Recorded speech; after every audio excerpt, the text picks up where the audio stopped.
सातपूर परिसरातील नागरिकांकडून पायी पोलीस पेट्रोलिंग हा आदर्श उपक्रम सुरू केल्याबद्दल नाशिक शहर पोलीस आयुक्त आणि सातपूर पोलिसांचे कौतुक केले जात आहे।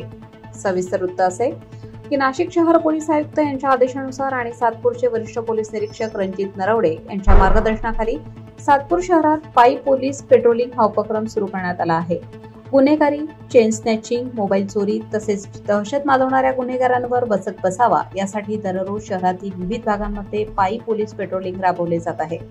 गल्लीबोळ, बाजारपेठा, कामगार वस्त्या आणि शाळा कॉलेज परिसरात पोलीस कर्मचारी नियमितपणे गस्त घालत आहेत। या उपक्रमामुळे टवाळखोर व संशयास्पद हालचाल करणाऱ्या पोलिसांची करडी नजर राहते, त्यामुळे अनेक लहान मोठ्या गुन्ह्यांना आळा बसतोय। नागरिकांमध्ये देखील या उपक्रमाबाबत समाधानाचे वातावरण आहे। कामावर जाणाऱ्या काही कामगारांनी प्रतिक्रिया दिली की रस्त्यावर पोलीस दिसल्यामुळे एक प्रकारचा आत्मविश्वास मिळतो। रस्त्यावर चालताना आता फारसे भीतीचे वातावरण नाही, कोणीतरी आपल्या सुरक्षेसाठी सतत गस्त घालते, यामुळे दिलासा वाटतो। सातपूर पोलीस ठाण्याच्या हद्दीत या पायी पेट्रोलिंगचा चांगला प्रभाव दिसून आला आहे। अनेक ठिकाणी पोलिसांनी नागरिकांशी थेट संवाद साधून त्यांच्या अडचणीही जाणून घेतल्या।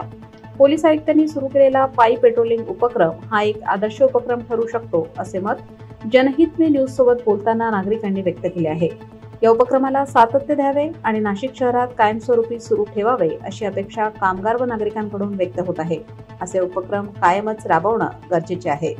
माननीय पोलीस आयुक्त साहेब तसेच सातपूर पोलीस स्टेशनचे सिनियर पी नलवडे साहेब यांच्या आदेशाने दररोज सातपूर पोलीस ठाणे सायंकाळी 7 ते रात्री 9 पर्यंत पायी पेट्रोलिंग चालू केलेली आहे। पायी पेट्रोलिंगमध्ये पोलीस स्टेशनचे वेगवेगळे ग्रुप पाडण्यात आले आणि ते वेगवेगळे ग्रुप असे 4 ग्रुप सातपूर पोलीस स्टेशन हद्दीतील वेगवेगळ्या 4 ठिकाणी 7 ते 9 या दरम्यान गस्त करत आहे। गस्त करण्याचा उद्देश हा आहे की गुन्ह्यात प्रतिबंध व्हावा आणि ते लोकांमध्ये सुरक्षिततेची भावना निर्माण व्हावी याकरिता ही गस्त आयोजित करण्यात येते।